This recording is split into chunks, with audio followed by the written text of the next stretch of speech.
A massive Chinese fishing fleet has descended on the edge of the Galapagos protection zone. It's threatening to decimate the archipelago's biodiversity. The Galapagos Islands are a UNESCO World Heritage Site in the Pacific Ocean off the mainland of Ecuador.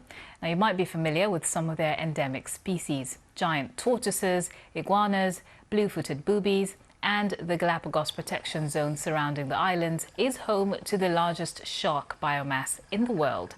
Now, take a look at this image. You can see the islands there. That massive white dots on the edge of the Galapagos protection zone is the Chinese fleet.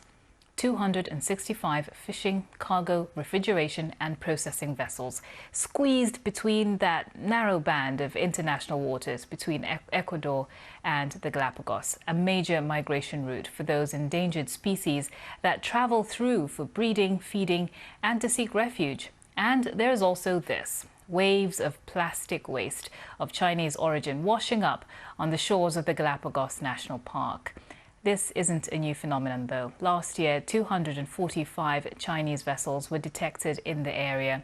And you may have seen this from 2017, when the Galapagos National Park intercepted a Chinese vessel carrying 6,000 tons of dead sharks, some of them endangered hammerheads, in the biggest illegal fishing haul in Galapagos history.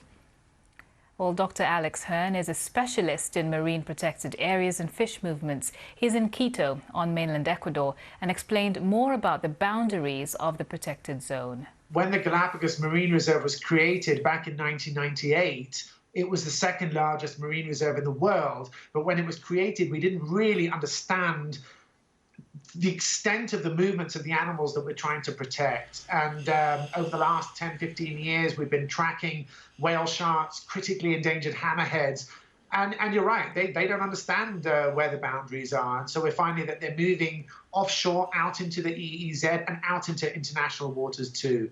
So yeah, this is a big concern for us. These are mostly longliners, and yeah, I mean, if you're setting out, 1,000 hooks on a line, any large-sized fish, the size of a large tuna or a blue shark or a hammerhead, is going to want to grab a piece of that bait. So they're not very selective. We share populations, not just with Galapagos, but with Cocos Island to the north that belongs to Costa Rica. And we know that our animals are moving back and forth between different marine reserves. And there's been a monitoring program over at Cocos Island that's shown that hammerhead sharks, for example, their numbers have declined by almost 50%.